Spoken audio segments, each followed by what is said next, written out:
Hello, and I'm District 3 Commissioner Terenia Carthen, and welcome to this episode of District Dialogue.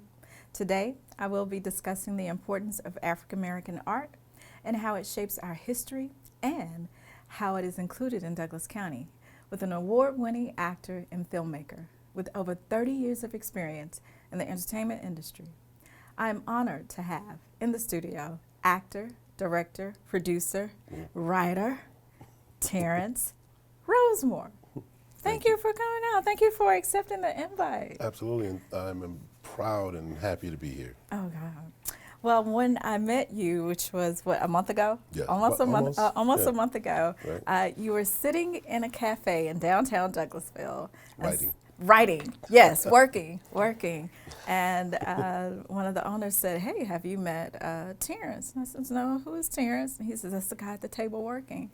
And he introduced us. And one of the first things you said to me was, "I have to get outside my work area so that, you know, to get the juices flowing and to go somewhere else for another scenery." Absolutely. And the thing that impressed me the most about you was, you know, after the formal introductions were done, you said, "Anytime you want me to come speak to students or anything of that nature, let me know." And I knew then you were a man who had a heart for those who were coming after you. So You're absolutely right. That, you know, it's funny, but my agents probably don't like it, but doing that kind of work is, to me, more important than, you know, doing TV. TV allows me to do it. there you go. It pays the bills. Absolutely, and I'm blessed to do it because, you know, if I was just a, you know, if I'm a lawyer or any, you know, it's like, we'll bring him in. There's thousands of lawyers. But the fact that I do something shiny for a living, it makes people interested in me, and so I think it's my responsibility to have something of content to say That's good. to people because of that. So Yeah. You know, the students, you know, they really won't listen to me, but as soon as you say Galaxy, you know, Absolutely. as soon as you say Just Mercy, as soon as you say, "Oh, I work with hip hop artists," you got their attention because that's where you and them coincide. Like that's where y'all meet up. pop culture. Yeah. And, you know, I really wish it was the opposite. I wish you could say, "Here's a great teacher," and people would be, you know. Right. And so I try to use it, and I worked as an assistant to several A-list people who were really good people, and I saw that they used whatever celebrity or fame or influence that they had. Their life's mission was to use that for the betterment of the world, and so that's how my mother and my father were too. Oh wow. So, And so yeah, you got it from home. You got it honest. yeah. So tell me, when did you decide that you wanted to be an actor? I was at a play in 1989 with a friend. It was a play called Beauty Shop, Okay. which ended up being a film. Oh, with movie. Queen Latifah. Absolutely. Oh, yeah. And so before it was a film, it was a play. And I was sitting there, and I'd always been a class clown and, you know, kind of closet performer. And every time these characters, I said, I could do that. And my friend, then do it. Stop saying that. And I sat there stewing because they, you know, everybody laughed at me. And so I went home that next day, and I remember sitting, I was 25 years old, and I said, I really don't want to be 25 years from now saying coulda, woulda, shoulda. And I made up my mind, I said, you know what, man, I'm going to do, because I had an uncle who had done acting in theater, local theater. And he said, man, you'd be great, you ought to do this. I was like, yeah, I'm going to do it one day. And I thought I was afraid to fail, but actually I was afraid to succeed, which is what I found out a couple of years, you know, later. And so that Sunday I said, you know what, I'm going to do it. And so at the time I was working for Shell Oil Company and going to school at Southern University of New Orleans at night. And that Monday, as I went into my class, there was a flyer said auditions. So I said, okay, and this is before cell phones, so when I come out, I'm gonna write the information. I go into my class, and my literature teacher professor is handing out papers we'd written. And he said, you have a very booming voice. You should come audition for my play. And I did, and that's how I got started. Oh wow. That was my, That was your entry into it. Absolutely, and to this day, I believe what you want or what you want to do, you have to specifically say it. That's right. And believe That's it. right. If you speak it and see it, you can be it. And it was, you know, and when it happened, I wasn't even thinking of it on those terms. But when people, a couple of years after being in it and having some success, and people say, "How did you get started?" I was like, "Oh, I forgot about it." So that's how I started. Yeah. So you say you went to Southern University, which is an awesome HBCU. Yes. My baby is down at Xavier in New Orleans Yeah. right now, so Yeah. I know where that is. So are you from the New Orleans area? Yes, I was born in Great Falls, Montana. Oh, Montana. Yeah, Okay. my father was in the Air Force, Uh-huh. and I left Montana at the age of 7, and then we went back to New Orleans, where my mother and father were originally from. And I recently went back to Montana with my father in one of his Air Force buddies for the first time in like 54 years, Wow. a couple of months, Uh-huh. just to visit because I had never been back. So, yeah, I'm from New Orleans. Okay. Now, how did you get to Douglasville? That's always, to me, it baffles me how many people are not End up from in- here, but end up in Douglas County. Yeah, I'll try to give you a short answer. About 20 years ago, my sister and her husband, they're both educators, I think in Marietta School District, and they moved here with their twin daughters. And so I'd always come and visit. And I lived in LA, I lived in California and LA specifically for about 8 or 9 years.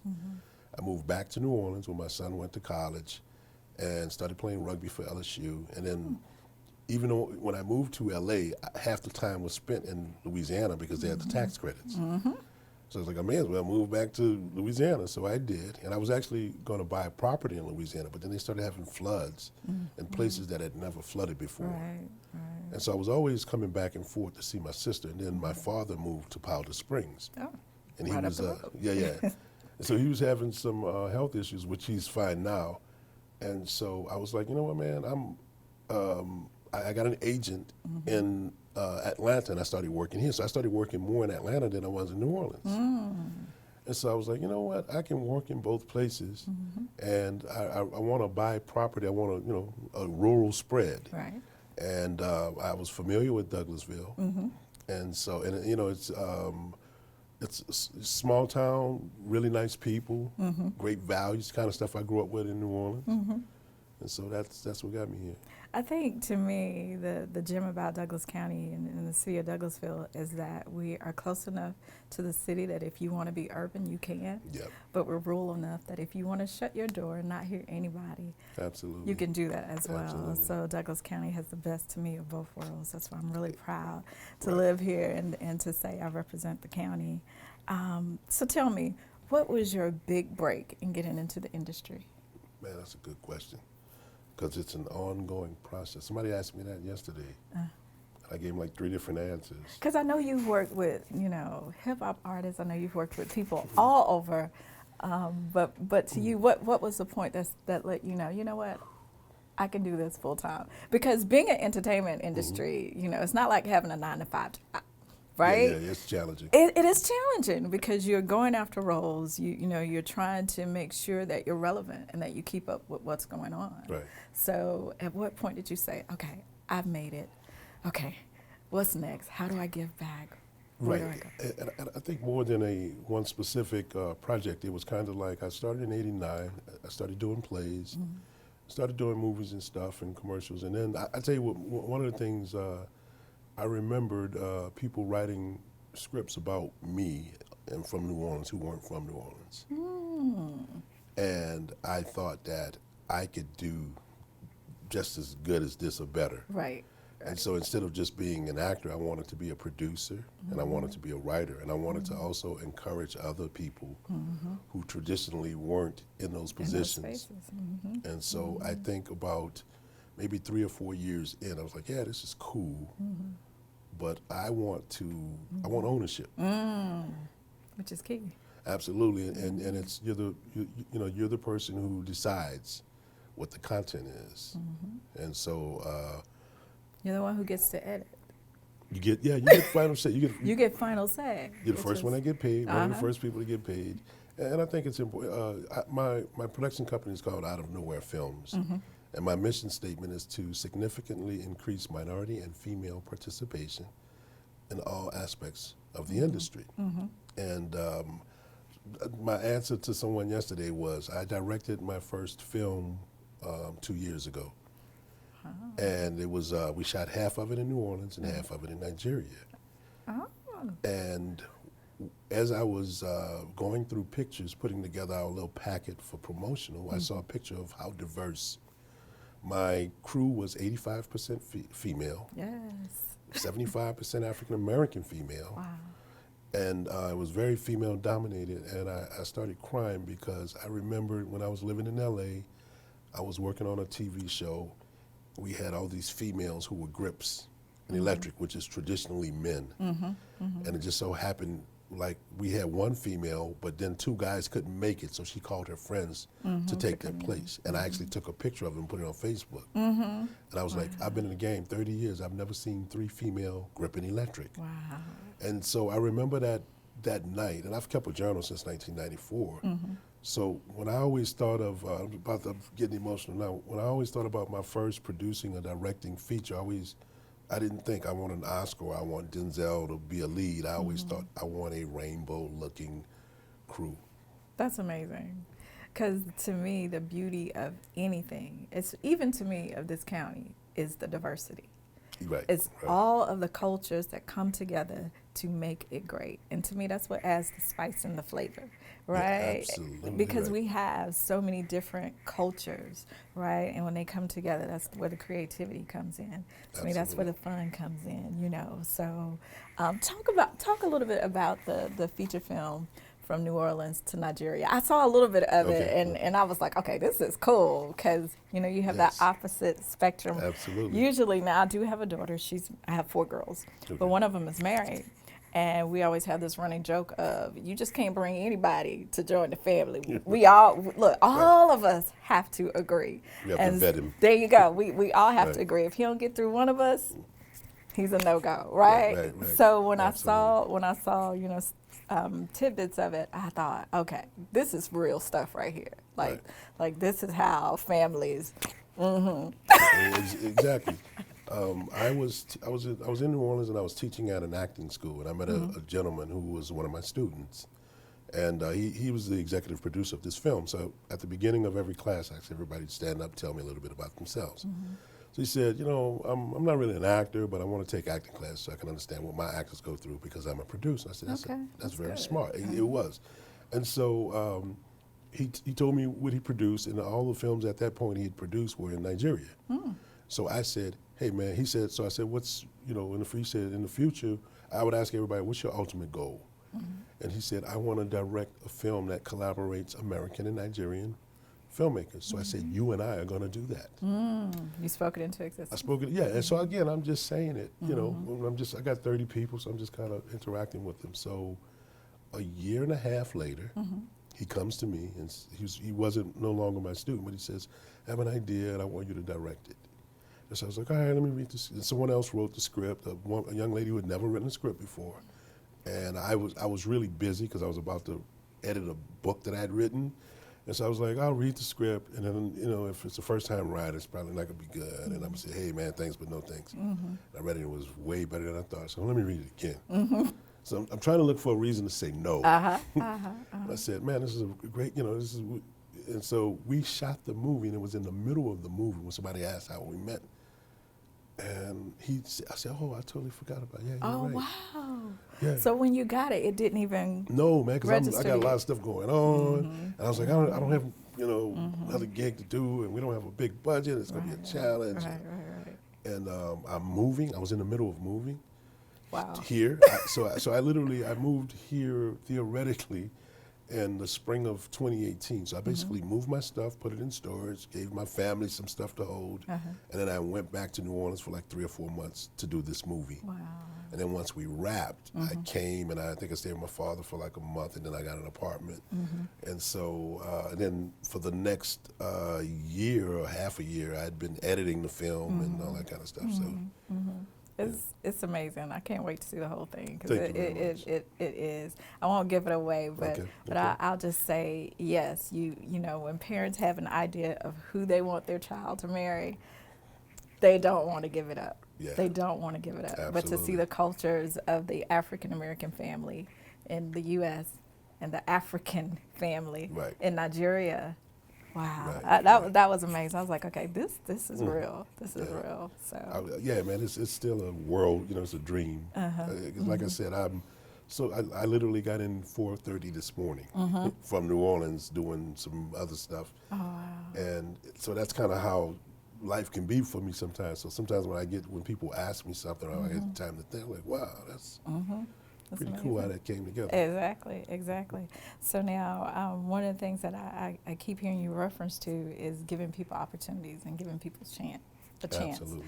a chance. That's, to me, that's one of the best things that we can do, because oftentimes we feel as though, especially in the African American culture, we feel as though we can't do that. We can't do that. Territorial. Exactly, exactly. And so to hear somebody like yourself say, oh, yes, we can, here's how you do it. And it's not one way, or it's not one road, or, but if you keep staying at it, right? That's what I saw. I saw, when I saw people who were in the industry before me, not everyone, but I saw some people, not just in entertainment. I just saw that we had no unity, and I think it was just this.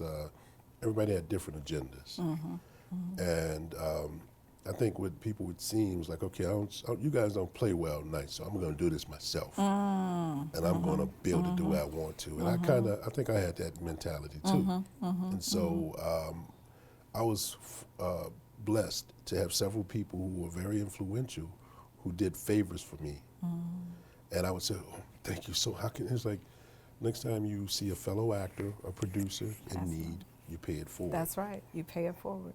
Right. And that's the ultimate compliment when somebody gives you an opportunity, is to pay it forward. I know I was in Starbucks, and I'm not a coffee drinker, but I was at Starbucks about 2 or 3 weeks ago, and I went through the line, and when I got up there, somebody had already paid for my tea. Yeah. And I was like, oh, and I had heard of that happening, but that had never happened to me. And so I wanted to pay it forward. So I was like, well, how much is the bill behind me? And the guy was like, oh, it's $31. I was like, God, oh, my tea was only going to be $4.89. But you know what? I felt compelled to do that. I did, just I do that because too, yeah. somebody paid it forward to me. And so I went ahead and I paid for it. And not not even 2 hours later, somebody called and was like, hey, you want to go to lunch? And my bill was like $50-something, sitting down just to eat with them. Right. Just like that, it had been covered. Absolutely. So I believe in that. I believe I you do pay too, it man. forward, you get so much back. My grandmother used to say, kindness is the one thing that you can never give away. Absolutely. You can't give enough of it away, because it keeps coming back. I always tell my students, what you give, you get 10 times There back. you go. That is exactly right. Whatever you sow, that shall you reap. My sister recently asked me, just out of the blue, are you giving all your money away? 'Cause I think she see on Facebook I'm always donating, and I share it on Facebook. So that other people can give and Yeah, contribute, right? Like, what are you talking about? I said, girl, I'm just giving people like $25, $50. I'm good. But I think that's a trait that you learn, because you see it manifested in your life when so many people give you an opportunity or something. You want to pay it forward, because it blessed you. One of the things I like about Douglasville, my father is from a small town called Point Lahatch, Louisiana, which is about 45 minutes south of New Orleans. And if you go another 45 minutes past that, you're in the Gulf of Mexico. It's at the tip of. Wow. Okay. And my father's side of the family, they are the most giving people. And it's not even, it's second nature. It's not like something I'm making an effort to do. That's what they did. Like if I gave a party and they came, and once the party was over, all of the female and some of the guys, they would just start cleaning up my kitchen. That's Without me saying, hey, can you help me or whatever. And I see the same thing in Douglasville. And, I think with the generations now and the way, everybody's kind of divisive, I don't see, even New Orleans is a small, southern, charming place. I don't see that as much as I did when I was growing up. And so to move here and see that, I totally forgot that, because I live in L.A., and so, in New Orleans, we say, hey, good evening to strangers. Right. And you do it in L.A., either they'll ignore you or they'll think you're trying to Exactly. do something to them. Yeah. I've experienced that in New York too. Yeah. I was told when you enter a room, you say hello. Yes, you likewise. acknowledge people. You Right. let people know, I see you. How you doing? Absolutely. And for a lot of people, they're not used to that. So different Yeah. cultures, how people grew, Right. growed up. So yeah. it was refreshing to come here and just kind of quietly integrate myself into the community. Uh-huh. And people don't make a fuss, and it's just everybody straightforward. Yeah, we are. Yeah, I love that. I really Yes, do. we are. So tell me, why is art and creation important to you? Like, why is it important? Because I think it to me personally, it reflects our human nature, our existence, what we're going through. Now we have digital tape that will be around forever. Yes. And so 1,000 years from now, 500, whatever, what we were doing and what we were about will be Will be documented. forever. I tell my daughter that she has a YouTube channel and she loves to create content. And I'm always like, so now once you put that up, Right. it's there forever. Forever, ever. Absolutely. Yeah, So, yeah. And I think it's just our way of, documenting our condition, what we feel.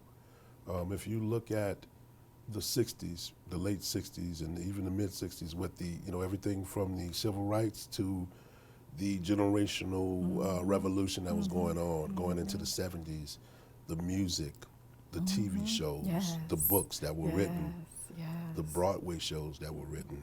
Absolutely. You showed me a Absolutely. culture's entertainment or what they do to entertain themselves, and I could pretty much tell you who they are or what they were going through. At that time, that's true. Yeah, That and is you look very at true. Shakespeare's works, Yes. and they were Yes. about the politics and the Of that time. cultural That's right. clashes that That's were going right. on at those times. That's absolutely right.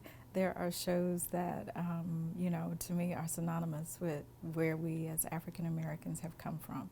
Although this is Black History Month, our history never ends. Right. It is, a kaleidoscope of beauty to me. And so I think back at the shows that I grew up off of, Good Times and, that John Fat Albert on Saturday mornings, Soul Train, it made your day while you were cleaning Absolutely. up the house, but Exactly. you could stop and watch to see, I remember them cleaning up the house with yes, my yes. mom. You did Oh, not get to go goodness. anywhere without cleaning. But at least you helping were to jamming, clean. because Soul Train was Because on. Soul Train was on, Right. and to me, those were iconic images to see the beauty, because where I grew up, that was not the case. I grew up in the projects of Atlanta. So the only time I got to really see, grandiose things was on the TV. Absolutely. Right, through movies, through film. And- One of the first shows I remember watching with my mother was Julia. oh, yeah, I You remember remember Julia. that? Yes, yes. And it was Diane Carroll, who was a single mother That's right. with a little raising kid who was son. about my age. Oh, wow, wow. And so, it was the first time I'd seen my existence in popular American media. Because this is before the blaxploitation, which kind of came in about 72, 73. So I think Julia was the late 60s, early She 70s. was. That's right. That's And right. that had a profound effect on me. I didn't know it at the time. Right. But just to stop and see someone else on the camera, on the TV that looked like you. And that's why I think it's important with rappers or whomever, man, what we create. Yeah, it's entertainment and it's fiction or whatever, but, if you look at the music we grew up with in the 70s, it was about love. That's right. It was about being together. It wasn't about, I'm going to do this to you or That's you're this and right. you're that. That's right. It was about empowerment, lifting up each Never other. heard anybody talking about doing harm. The closest we had to harm, it wasn't really even about harm. It was backstabbers by the OJs. Oh, yes. That was the only thing that was kind of, but it was real. It wasn't negative. It was just real. Yes. Wow. So we've seen, entertainment evolve, especially now, like you brought up, digital media. Where do you think entertainment, art, film, where do you think is going next? I think, I think we're in it. Andy Warhol was right. Everybody was going to get their 15 minutes. And through social media, Wow. everybody's not even, everybody's getting their 5 minutes, 2 seconds, it could just be one tweet. That's very And it's a good thing and it's a bad thing. I think everybody gets to express themselves. And I think you need to use that power with caution because words are powerful. They are, very much so. And so, I've tried to. I used to write sketches, kind of like Dave Chappelle. Before Dave Chappelle, we had an actual live show in Key and Peele. And the thing about Key and Peele stuff is funny, but it always has some kind of social human nature stuff That's to it. right. That's right. It's something that make you go, Absolutely. Yeah. And one thing about the comedians we grew up with in the 70s is that they messed with everybody. Mm-hmm. And so when I hear comedians now, they're kind of mad, not mad, but they're sad because they can't, like if they say one thing and then they get a backlash. Yeah. And usually they're guys like, well, man, I don't care. But then it's like, hold on, man, they playing with your money. Yeah. So yeah. you need to say, I'm sorry. Yeah. Yeah. And so, and you know, when you look at people like Richard Pryor, George Carlin, they told the truth. It was the first time that it was probably the first time we laughed together as Americans with these comedians because Richard messed with everybody. Yes, he did. He didn't mess with white people. He didn't mess with gay people. He messed with everybody. And That's everybody, right. I think when we can all laugh at ourselves, you know, but also too, there's a responsibility. To that. But those guys, you never felt that Richard or any of these guys was picking on anybody. He might have disagreed with them, but it wasn't mean-spirited. It wasn't malicious. personal. No, it wasn't. personal. It was just observations Yeah. Yeah. of how, you know, the irony of humans and how interesting and weird and Exactly. we can Yes, be and laughing yes. at ourselves. And laughing at ourselves, yeah. I know the very first comedian I heard was Red Fox. And just by happenstance, because I wasn't supposed to hear that, right? But that sent me on a search to find out what, you know, who was this and what else was out there. And that's when I found Dick Gregory and Right, yep. yes, you know, and Richard Pryor, and then, you know, along my speed was Eddie Murphy and all of those guys. And, you know, art is in all forms, you know. It really film, is. television, comedy, you know, they're, you know, in the artistic form of a painting, even in poetry, even in tweets. I Oh, found absolutely, art yeah. in a tweet, you Right, know, that right. makes me stop and go, oh, wow. You know, Right. so You I have like what some- you said. You know, we're experiencing where art will go right now. You know, at the end of the day, we're storytellers. Whether we're a poet, a tweeter, an art, you know, whatever, we tell stories. The first stories that we have documented are cave drawings. That's And, true. Yeah, so I don't know if the people who drew those were entertaining each other or they were trying to communicate something to each other. But those stories, you know, tens of thousands of years later, we've learned from these drawings, and they're still telling stories. And so I Even think, hieroglyphics. Now Yeah. that you say that, it's taking me back. You're like, yes, like there were no words, but the pictures and seeing, you know. communicated to us. Yes, And so it's a really, I think it's a very important responsibility when you're in a position and people are listening to you. You know, whether it's a blog on YouTube or you're a politician or you're a famous musician, yes. you know. This is very true. This is very true. So tell me, how do you celebrate Black History? Every day, Every day. 24 hours a day, I try to lead by example. I try to be better. I try to listen to points of views that I may not necessarily agree with. I do too. I think, I listen to the people on Fox, even though I'm not agreeing with them. Mm-hmm. And my friends are like, why are you over there listening? And I'm like, because I would like to know what their thoughts are. Maybe I haven't thought about it the way that they're thinking about it. absolutely. There's a saying, too much agreement kills a good chat. And I would rather have dinner with someone who is on the opposite spectrum of something that I think, and let's have let's agree to disagree. There you go. And I can learn something, and it takes me out of my box. And then I have a friend in L.A., I'm not going to call his name, he's a producer, and he's a Republican. And the first time I learned that, it was awkward, because usually you think of Hollywood liberals. And so, so then and it was, I said, man, I'm sorry how I reacted, because we were talking about Katrina and the reaction and the president at the time. And so what ended up happening was it opened a dialogue. We were shooting a movie, so in between, quiet on set. So when they say cut, so as I was saying, and so we were like, and this guy is now a vice president of a major studio, and we're still friends. But one of the reasons why we're friends is because we, over a period of days on this on this movie that we were shooting, we got to talk to each other and listen. And it wasn't us against them. There you go. if some Martians came here and invaded us, we all on the same team. There you go. There you go. Regardless It of who we doesn't matter voted your for. political affiliation. Doesn't matter if you're from New Orleans or you from Atlanta. We are all on the same team. You could ask the most racist black or white person who's been in a foxhole with a person opposite of their views, and that all went away. There you go. There you go. And so yeah, that's Wow. my take on that. Yes. I celebrate Black History every day. So it's an honor to have you here because to me, you are Black history. You are history, you know. Thank you, man. We all are. We all are, but you know, when you're in it, you don't think that. You know, you're just trying to do the next best thing. And I'll just add on, you know, when you ask how do I celebrate, I'm very curious about the world, about everything, about animals, about science, about, you know, and sometimes I'll get through on these little things where, ooh, I'm fascinated by the sun. And I never thought of it as this, whatever, but I think I just, I try to learn as much as I can about any and everything that interests me, and particularly things that scare me. And I think, again, you know, by celebrating, I don't look at it, it's Black history, but I look at it as humanity. Because we're all on this earth. That's right. And we have a specific point of view, you know, based on our history in this country and how we want to preserve and uplift that. And I agree with that. But again, I consider myself a humanist.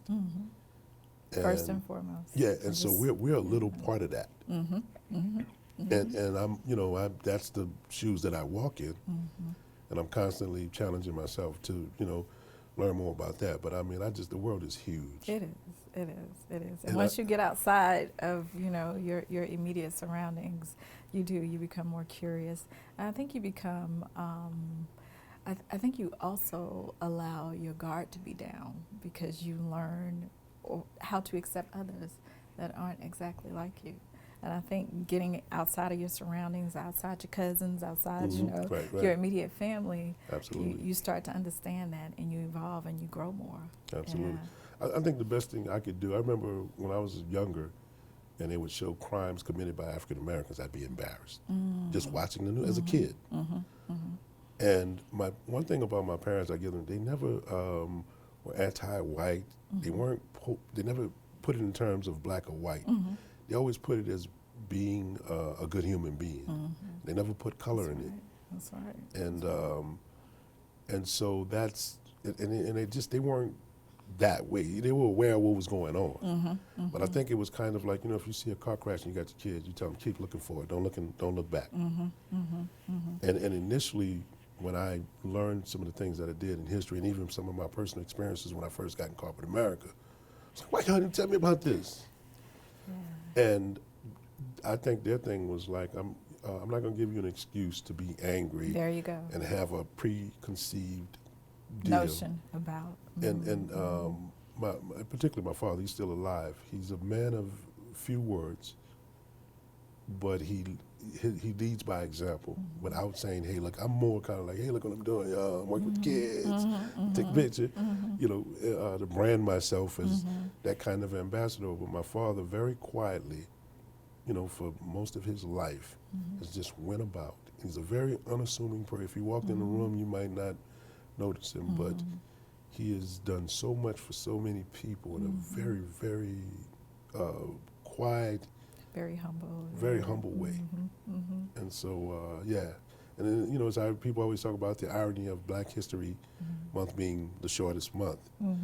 And I would, when I first started acting, we would make a lot of money during Black History Month as actors because they would hire us to go and, you know, it was hunting season for us. But as I got older, I was like, instead of like every day in the month of February, why don't every week of the year we, you know, expose people to something culture. About our culture. Our culture and our history, and it is very diverse. But, you know, all cultures are diverse, you know, and, you know, although we take the time for February to say, hey, look at the Black history, but I would challenge people every day, make an impact in your culture because that will help us all. It'll help us all. If you are just the best person you could possibly be. I'll give you an example. You just showing up. So it's like, say if I go into a room of people who may not like black people for whatever reason, and I don't know it or I do know it, but I come in and I treat them the way that I would treat people. Somebody in that room might say, huh, I thought I this. thought, right. And so it's Exactly. that's what I'm saying. It's like I'm aware of who I am, but I don't let that stop me or, it doesn't affect, because it's pigment. There you go. My grandmother used to say, and I know my grandmother, she would say some of the craziest stuff.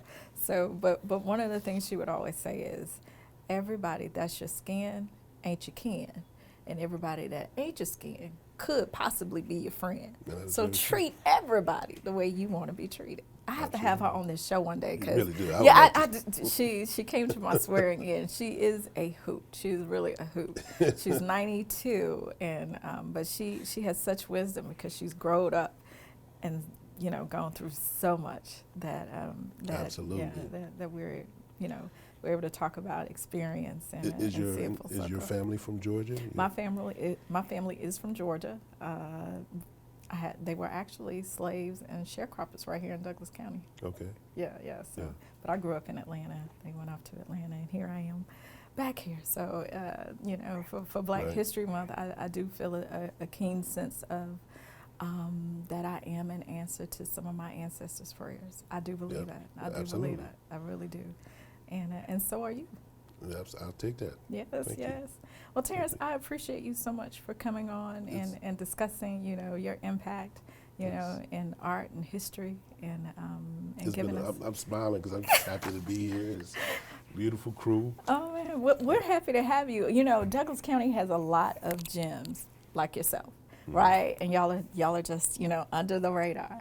And so every time and I've ran into quite a few Louvain Demps.